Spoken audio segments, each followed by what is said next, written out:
ഞങ്ങൾ മോട്ടോനെ ലൊക്കേഷൻ ഇത് മാത്രമേ ഞങ്ങൾ പറയൂ. ലൊക്കേഷൻ ആണ് ഏറ്റവും പ്രധാനപ്പെട്ട കാര്യം. നിയർ ബൈ ഒരു സ്റ്റോർ ഉണ്ട്. ഈ ലൊക്കേഷൻ ഏറ്റവും നല്ല ലൊക്കേഷൻ ഒരു സമയത്ത് ലൊക്കേഷൻ തന്നെ ഡാമേജ് ആകുന്നതിന്റെ ഒരു ഉദാഹരണമാണ് ഈ സ്റ്റോർ. കാരണം ഈ ബ്രിഡ്ജ് വരുന്നതിന് മുമ്പ് 20 lakh ബിസിനസ് നടന്ന സ്റ്റോറാണ്. ബ്രിഡ്ജ് വന്നതിന് ശേഷം ഇപ്പം 7.5 lakhs ഈ സ്റ്റോർ.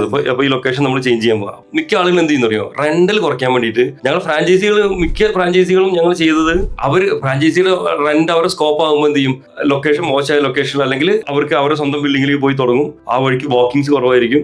നോർമലി ഒരു സ്റ്റോറിലേക്ക് അട്രാക്ട് ചെയ്യാം, അതിന്റെ മുമ്പിൽ കൂടി നടന്നു പോകുന്ന ആളുകൾ കണ്ട് അട്രാക്ട് ചെയ്ത്, അല്ലെങ്കിൽ പിന്നീട് അപ്പൊ അവർക്ക് ആവശ്യമില്ലെങ്കിൽ പിന്നീട് അവർ വന്ന് മേടിക്കലാണ്. അതാണ് ആദ്യത്തെ കാര്യം. രണ്ടാമത് നമ്മൾ തുടങ്ങി കഴിയുമ്പോൾ ഞങ്ങളുടെ പിങ്ക് കളറും, എനിക്ക് ഫുൾ പിങ്ക് മോഡലിനോട് ഞാൻ നോർമലി യോജിപ്പില്ല. പക്ഷെ ഞങ്ങളൊരു 150 സ്റ്റോഴ്സ് വരെ ഞങ്ങൾ ഈ പിങ്ക്, ഞങ്ങൾ ഓൾറെഡി ദുബായിലെ കളറൊക്കെ മാറ്റിയിട്ടുണ്ട്.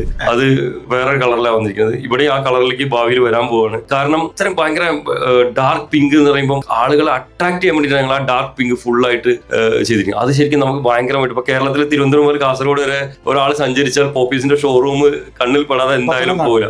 അപ്പൊ അതൊരു പ്രധാനപ്പെട്ട കാര്യം. പിന്നെ ഞങ്ങൾ ഇപ്പൊ ഞാൻ ചോദിക്കരുത്, ഞങ്ങളിപ്പോ ഒരു ക്യാമ്പയിൻ നടന്നിരിക്കുകയാണ്. അവിടെ എല്ലായിടത്തും ഞങ്ങൾ ലോക്കൽ ഹോസ്പിറ്റൽസുമായിട്ട് ഞങ്ങൾ ടൈപ്പ് ആകും. അവരുമായിട്ട് അവിടെ ഞങ്ങളൊരു ഗിഫ്റ്റ് ബോക്സ് കൊടുക്കും. അവിടെ കുഞ്ഞുങ്ങൾ ഉണ്ടായി കഴിഞ്ഞാൽ ഇവർക്കൊരു ഗിഫ്റ്റ് ബോക്സ് ആയിട്ട് ഫ്രീ കൂപ്പണും ഡിസ്കൗണ്ടും ഒരു ഞങ്ങളുടെ പ്രൊഡക്റ്റ് ഒക്കെ ഫ്രീ ആയിട്ട് കൊടുക്കും.